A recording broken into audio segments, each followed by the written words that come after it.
सबसे पहले बात उत्तरकाशी की, जहां पर गंगोत्री धाम के कपाट आज से शीतकाल के लिए बंद हो जाएंगे। गंगोत्री धाम के कपाट अन्नकूट पर्व पर 11:36 विधि विधान के साथ बंद किए जाएंगे।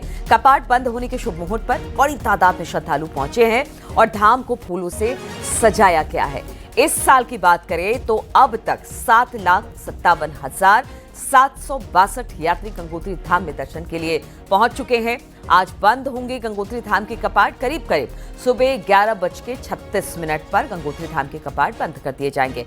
अन्नकूट के पर्व के दिन ही इसे बंद किया जाता है। शुभ मुहूर्त निकाल लिया गया 11:36 पर और इस दौरान पूरे मंदिर परिसर को हम देख रहे हैं कि फूलों से सजाया गया है। गंगोत्री धाम को बड़ी संख्या में श्रद्धालु यहां पर पहुंचे हैं। इस बार की बात की जाए तो अच्छी खासी इस बार भी श्रद्धालुओं की भीड़ इन चारों धामों में देखने को मिली है। हालांकि बारिश ने खलल जरूर डाला, मौसम की मार भी जबरदस्त थी, लेकिन अगर सिर्फ गंगोत्री धाम की बात की जाए तो 7,57,762 यात्री अब तक यहां पर दर्शन कर चुके हैं। मां भगवती गंगा के कपाट कल सुबह 11:36 पे बंद होंगे और हजारों श्रद्धालुओं के साथ बाजों के साथ स्नान करेंगे। रात्रि निवास देवी मंदिर में होगा और पूरी रात कीर्तन भजन चलेगा। उसके बाद वहाँ से 22 तारीख को सुबह महाभोज महाप्रसाद होने के बाद हम सभी लोग स्नान करेंगे। सभी लोगों को शीतकालीन के दर्शन वहाँ पर सुलभ हो पाएंगे। आप सब लोग वहाँ पर पधारें। और इसी पर बातचीत करने के लिए बलबीर परमार इस वक्त फोन लाइन पर हमारे साथ जुड़ गए हैं। बलबीर, आज वो दिन आ गया जब शीतकाल के लिए अब गंगोत्री धाम को बंद कर दिया जाएगा, यानी गंगोत्री धाम के कपाट आज बंद हो जाएंगे। किस तरह की तैयारी से लेकर?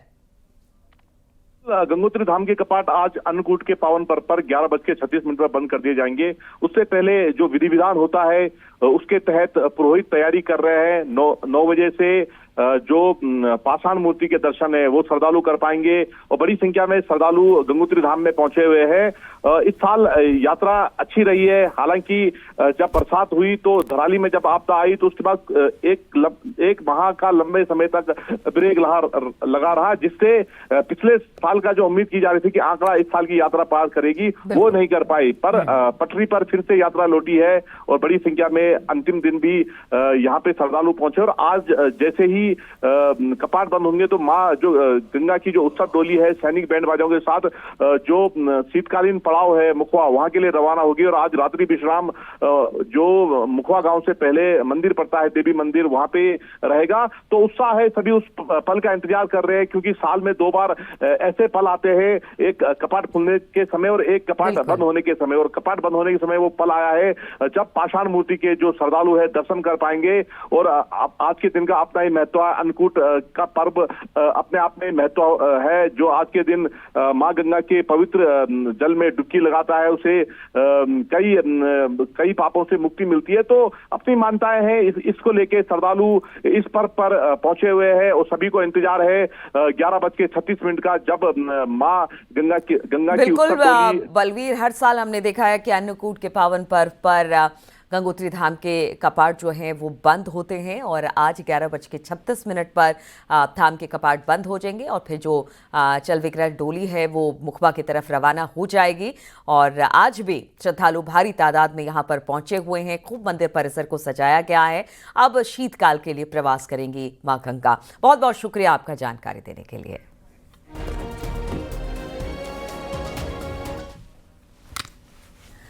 और उत्तराखंड में जल्द ही पुलिस के खाली पदों पर भर्ती होगी। मुख्यमंत्री पुष्कर सिंह धामी ने बड़ा ऐलान कर दिया है। देहरादून के पुलिस लाइन में पुलिस स्मृति दिवस के कार्यक्रम का आयोजन किया गया, जिसमें मुख्यमंत्री पुष्कर सिंह धामी ने पुलिस परेड की सलामी ली और फिर शहीद पुलिसकर्मियों के परिजनों से भी मुलाकात की। राज्य के 4 शहीद पुलिसकर्मियों के परिवारों को सम्मानित किया, साथ ही सहायता राशि भी दी गई है। सीएम धामी ने कहा कि विभाग में जल्द ही खाली पदों को भरा जाएगा। सीएम धामी ने घोषणा की कि राज्य स्थापना की 25वीं रजत जयंती पर पुलिस जवानों को रजत पदक दिया जाएगा। और साथ ही ये एक शुभ घोषणा भी मुख्यमंत्री की तरफ से की गई कि जो खाली पड़े पुलिस के पद हैं उनको भी जल्द भरा जाएगा।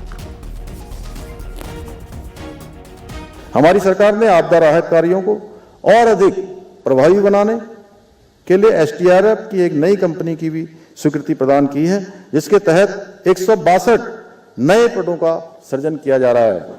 इतना ही नहीं, हमने मृतक पुलिसकर्मियों के परिवारों को सहयोग और संबल प्रदान करने के लिए इस वर्ष मृतक आश्रित कोटे के अंतर्गत 136 आश्रित परिवारों को विभिन्न पदों पर नियुक्तियां प्रदान की हैं ताकि वे आत्मनिर्भर बन सकें और जीवन को सम्मान पूर्वक आगे बढ़ा सकें।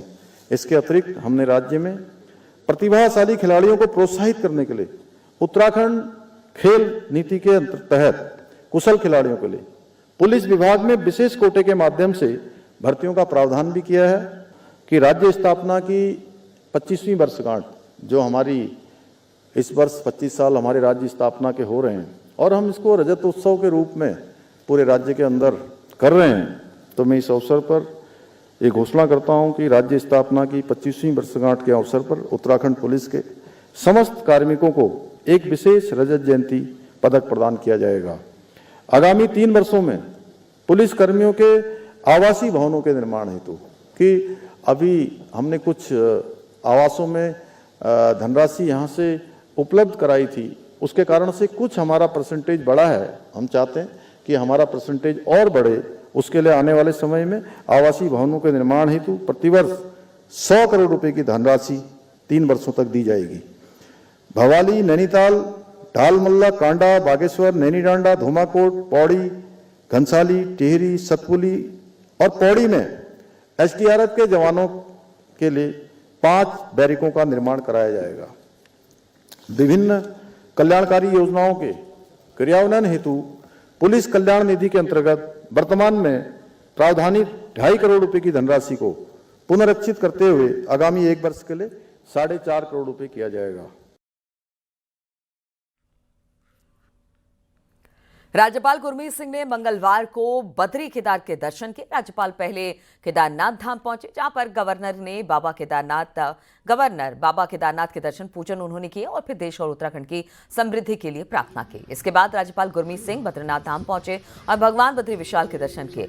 इसके साथ गवर्नर ने अफसरों से बद्रीनाथ धाम में मास्टर प्लान का जायजा लिया और मास्टर प्लान के कार्यों के बारे में अधिकारियों से जानकारी भी ली।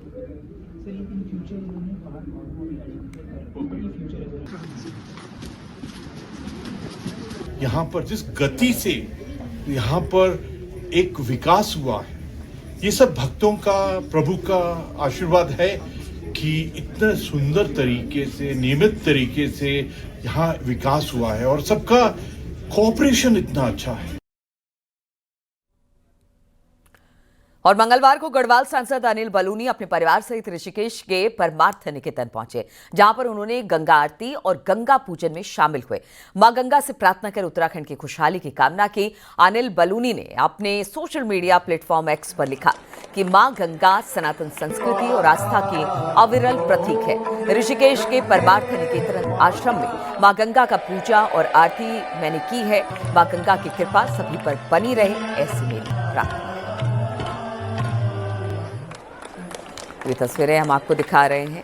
आप देखिए, अनिल बलूनी जी अपनी पत्नी के साथ परमार्थ निकेतन पहुंचे। गंगा सनातन संस्कृति आस्था का प्रतीक है, इस बात का जिक्र उन्होंने अपने एक्स पर, सोशल मीडिया एक्स पर एक पोस्ट के जरिए किया। उन्होंने कहा कि किस तरह से गंगा की जो संस्कृति है वो सनातन के लिए कितना आवश्यक है, और ये सारी बातें करते हुए उन्होंने गंगा आरती की, जिसकी तस्वीरें इस वक्त हम आपको दिखा रहे हैं।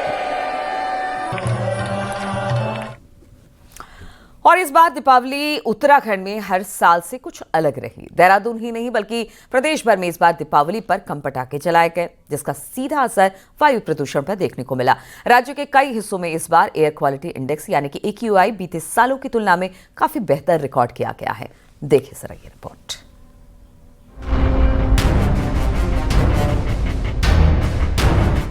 बीते सालों में दीपावली की रात भर की आतिशबाजी के बाद अगली सुबह की शुरुआत धुंध और सांस की तकलीफ के साथ होती थी, लेकिन इस बार ऐसा नजारा कम ही देखने को मिला। यानी प्रदेशवासियों ने कमोबेश जिम्मेदारी का परिचय दिया। हालांकि कुछ जगहों पर एयर क्वालिटी खराब कैटेगरी में जरूर पहुंची, लेकिन बीते सालों की तुलना में ये काफी बेहतर रही। देहरादून में दून यूनिवर्सिटी क्षेत्र और काशीपुर में पिछले साल AQI 300 के पार था, जिसे बेहद खराब माना जाता है, लेकिन इस बार ये आंकड़े नीचे आए हैं। दीपावली की रात देहरादून में AQI 204 रहा, जो पिछले साल के AQI 288 से काफी कम है।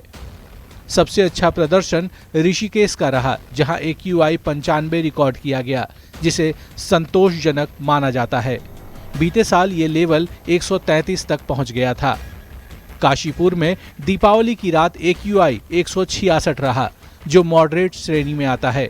बीते साल यहां AQI 324 तक चला गया था, जो बेहद खराब माना जाता है। एक तो लोगों का एक रिस्पॉन्सिबल बिहेवियर एक महत्वपूर्ण कारण है। जन जागरूकता काफ़ी फैली हुई है।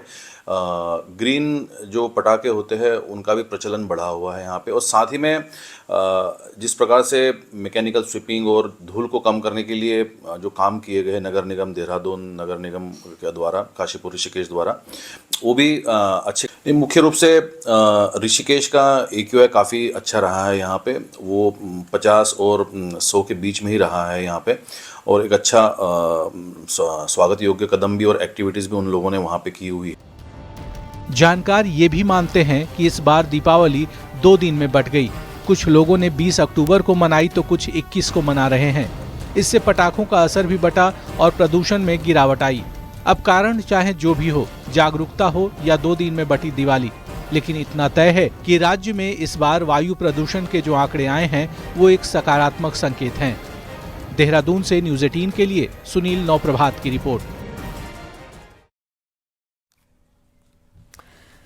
रुद्रप्रयाग जिले के पर्यटक स्थल चोपता में विदेशी पर्यटकों के साथ मारपीट और चोरी का गंभीर मामला सामने आया, जिसकी शिकायत मंडल पुलिस चौकी में दर्ज कर दी गई।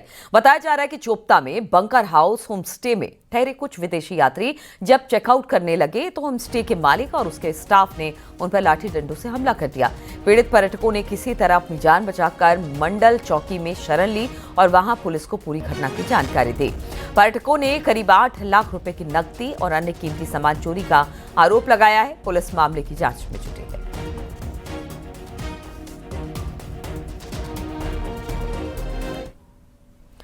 दीपावली की रात जब पूरा शहर रोशनी और खुशियों में डूबा था, तब रुद्रपुर में रमपुरा इलाके में सन्नाटा तोड़ती चीखें और पत्थरों की गूंज सुनाई थी। रुद्रपुर के रमपुरा इलाके में 2 पक्षों के बीच मामूली कहासुनी इस कदर बढ़ी कि मामला गाली गलौज तक पहुंच गया, लाठी डंडों तक पहुंच गया और करीब आधे घंटे तक दोनों तरफ से लाठी डंडे चले और पत्थरों की बारिश होती रही। वहीं लोगों का कहना है कि पुलिस को भी सूचना दी गई, लेकिन मौके पर नहीं पहुंची। फिलहाल पत्थरबाजी का वीडियो जरूर सामने आया है।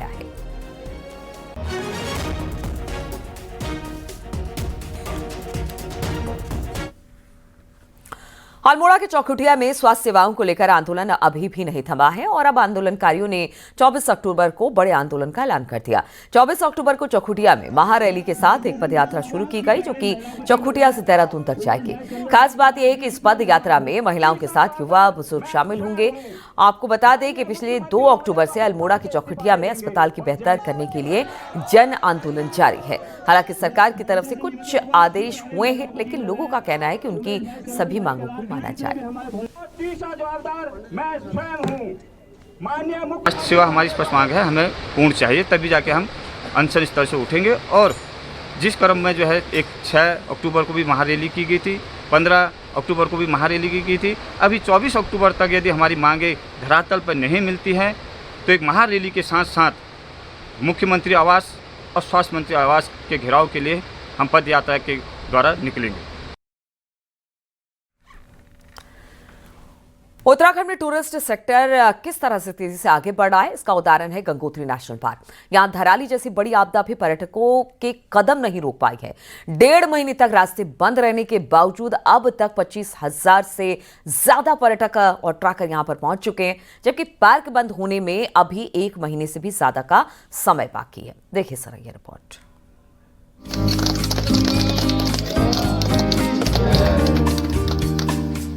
उत्तरकाशी का गंगोत्री नेशनल पार्क हिमालयी पर्यटन का एक प्रमुख केंद्र बनता जा रहा है। बीते साल जहां 31,000 पर्यटक पहुंचे थे, वहीं इस बार अब तक 25,000 से ज्यादा टूरिस्ट और ट्रैकर यहां पहुंच चुके हैं। ये तब है जब 5 अगस्त को धराली आपदा के बाद 1.5 महीने तक पार्क पूरी तरह बंद रहा। 15 सितंबर को पार्क को दोबारा खोला गया और अब 30 नवंबर तक ये खुला रहेगा। इस बीच एक बार फिर पर्यटकों की आमद बढ़ रही है। पार्क प्रशासन को अब तक करीब 70 लाख रुपए की आमदनी हो चुकी है। उम्मीद की जा रही है कि आपदा के बावजूद इस बार पिछले साल का रिकॉर्ड टूट सकता है। गंगोत्री राष्ट्रीय पार्क में इस वर्ष जो है अभी तक 25,000 से अधिक संख्या में पर्यटक आ चुके हैं और जहाँ तक रेवेन्यू का सवाल है तो हमारे पास लगभग 70 लाख रुपए के आसपास हमें अभी तक रेवेन्यू प्राप्त हुआ है। 15 सितंबर के बाद से हमने दोबारा जो है ट्रैक रोड्स खुले हैं हमारे यहाँ और उसके बाद से पर्यटकों की संख्या में वृद्धि हुई है और हमें लगता है कि पिछले वर्ष की जो फिगर्स रही हैं ये 30 नवंबर तक हम उन फिगर्स तक पहुँच जाएंगे। वो क्वालिटेटिव टूरिस्ट होते हैं जिनको जानते हैं कि ये एरिया विंटर एरिया है, ठंडा इलाका है, थोड़ा सा ट्रैक भी करना पड़ेगा और वो डेडिकेटेड लोग होते हैं, पहुंच गए हैं। मैं आशा करता हूं कि पिछले साल का जो 31,000 का हमारा रिकॉर्ड था उससे आगे हम चले जाएंगे क्योंकि नवंबर 30 तारीख तक हमारे पास समय है। गंगोत्री नेशनल पार्क अपनी खूबसूरती के साथ यहाँ मिलने वाले खास जानवरों की वजह से लोगों का फेवरेट बन रहा है। Gangotri national park snow leopard, भूरा भालू, काला भालू, कस्तूरी मृग और नीली आंखों वाले भेड़ के लिए प्रसिद्ध है। इसी पार्क में स्थित है गौमुख, जिसे गंगा नदी का उद्गम स्थल माना जाता है। विश्व प्रसिद्ध स्वर्ग की सीढ़ियां यानी गर्तांग गली भी यहीं पर है, जिसे 2021 में दोबारा खोला गया था। यही गर्तांग गली कभी भारत तिब्बत व्यापार का मुख्य मार्ग था। कोल्ड डेजर्ट कही जाने वाली नेलांग वैली भी यहीं है, जो कि पर्यटकों के आकर्षण का बड़ा केंद्र है। गंगोत्री नेशनल पार्क न सिर्फ एडवेंचर और ट्रैकिंग का गढ़ बन रहा है, बल्कि ये इकोलॉजी और इकोनॉमी के बीच तालमेल का भी बेहतरीन उदाहरण बन चुका है।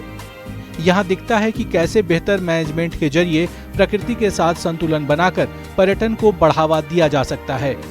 उत्तरकाशी से बलवीर परमार के साथ देहरादून से सुनील नौप्रभात की रिपोर्ट।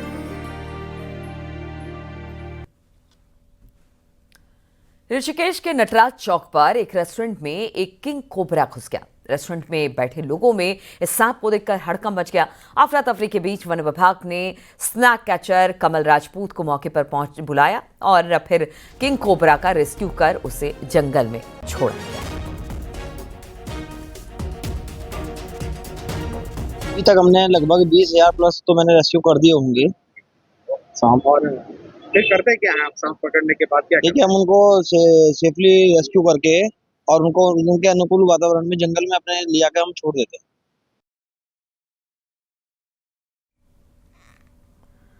भारतीय फुटबॉल में बड़ा बदलाव होने जा रहा है। सुप्रीम कोर्ट के फैसले के बाद ऑल इंडिया फुटबॉल फाउंडेशन यानी कि फेडरेशन, माफ कीजिएगा, ऑल इंडिया फुटबॉल फेडरेशन यानी कि AIFF को अपना नया संविधान लागू करने की मंजूरी मिल गई है। यह फुटबॉल खिलाड़ियों के लिए नए युग की शुरुआत मानी जा रही है, खासकर उत्तराखंड के लिए, क्योंकि प्रदेश का राज्य खेल भी है फुटबॉल। एक रिपोर्ट देखिए जरा।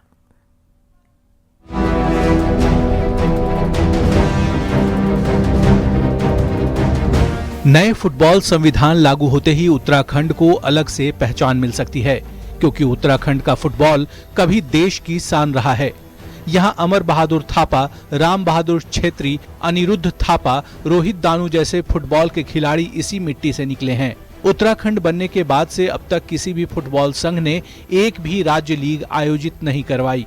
नए संविधान में साफ कहा गया है, जो राज्य या जिला 3 साल तक नियमित लीग नहीं चलाएगा उसकी संबद्धता खत्म कर दी जाएगी, जिससे अब उम्मीदें बढ़ गई हैं कि एक बार फिर उत्तराखंड के खिलाड़ी अपना परचम लहराएंगे।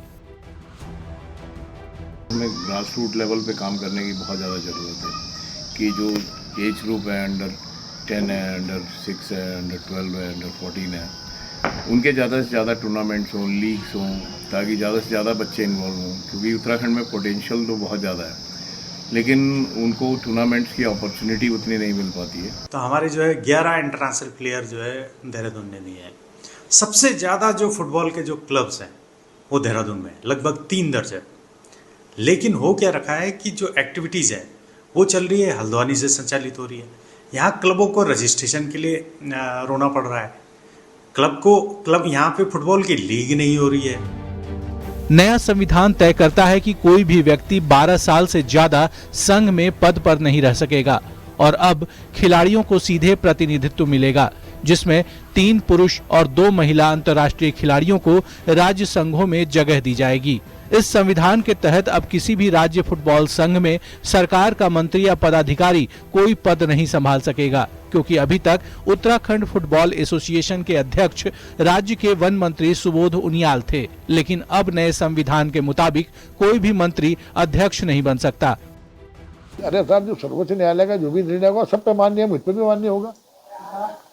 जब कोई पॉलिटिकल व्यक्ति किसी फुटबॉल एसोसिएशन में पदाधिकारी नहीं रह सकता तो मुझ पे भी लागू होगा।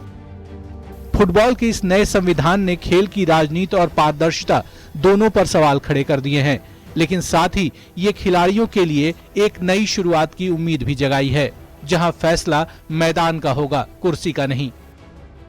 न्यूज़ 18 के लिए देहरादून से सतेंद्र बर्थवाल की रिपोर्ट।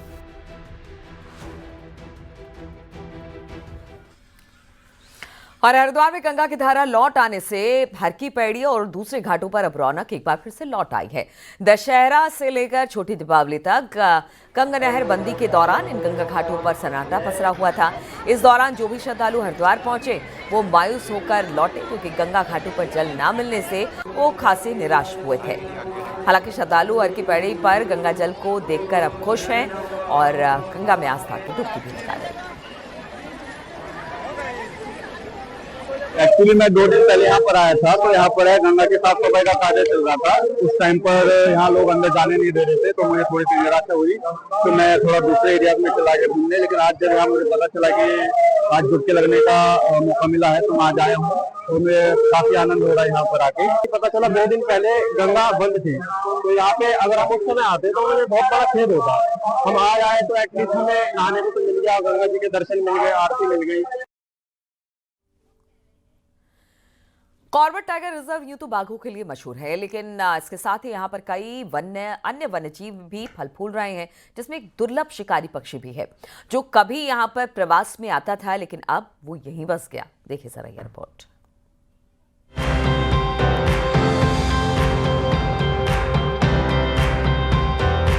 कॉर्बेट को ऐसे ही वन्य जीवों का स्वर्ग नहीं कहा जाता। ये जल, थल और नभ में विचरण करने वाले कई जीवों की आरामगाह है।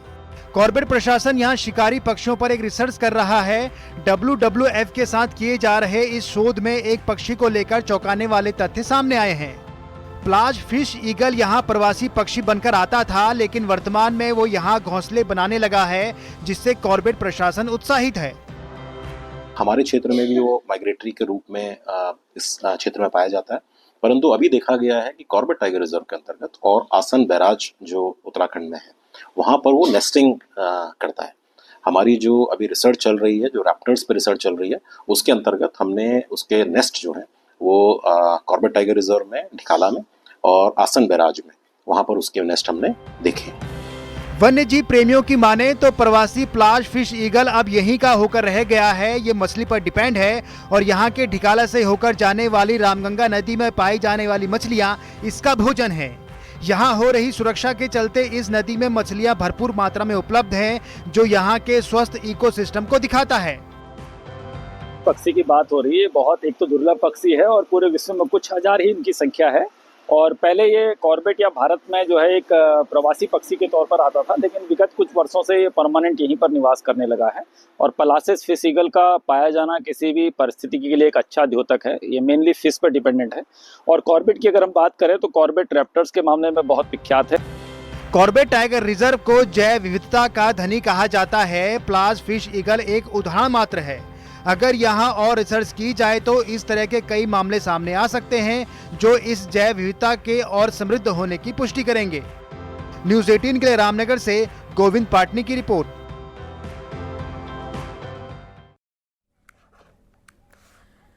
धर्मनगरी हरिद्वार में 2027 के अर्धकुंभ मेले के लिए सरकार जोर शोर से तैयारी में जुटी हुई है।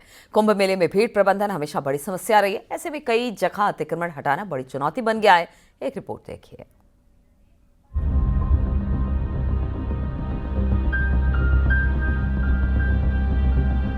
साल 2027 में अर्धकुंभ मेले का आयोजन होना है और कुंभ मेले में भीड़ नियंत्रण सरकार के लिए सबसे बड़ी समस्या होती है। ऐसे में हरिद्वार के बैरागी कैंप और दूसरे इलाकों में HRDA ने 101 स्थायी अतिक्रमण को चिन्हित किया है, जिसको हटाना प्रशासन के लिए किसी चुनौती से कम नहीं है। RTI के तहत मांगी गई जानकारी में इस बात का खुलासा हुआ है कि 1995 से लेकर अब तक इस क्षेत्र में लगातार अतिक्रमण बढ़ा है और मामले में हाई कोर्ट ने सुनवाई के दौरान प्राधिकरण को इस अतिक्रमण को ध्वस्त करने के निर्देश दिए थे। हालांकि अभी तक इस पर कोई कार्रवाई नहीं हो पाई है। जिसके फलस्वरूप 95 से लेकर आज तक 101 अवैध निर्माण बहराई कैंप पे मौजूद है। उसके पश्चात मुख्य सूचना आयुक्त ने शासन को, मुख्य सचिव को, मेलाधिकारी दीपक रावत को, जिला मजिस्ट्रेट हरिद्वार को स्पष्ट ऑर्डर दिया था कुंभ मेला 2021 के सफल संचालन के लिए इन अवैध निर्माणों को तत्काल ध्वस्त कराया जाए। हालांकि कुंभ मेला प्राधिकरण और जिला प्रशासन की ओर से अस्थायी अतिक्रमण को लगातार हटाकर मेला लैंड को अतिक्रमण मुक्त बनाया जा रहा है, लेकिन कुंभ मेले की व्यवस्था के लिए सबसे महत्वपूर्ण बैरागी कैंप मैदान और उसके आसपास की जमीन पर स्थायी निर्माण और अतिक्रमण को लेकर अधिकारी कुछ बोलने से बच रहे हैं।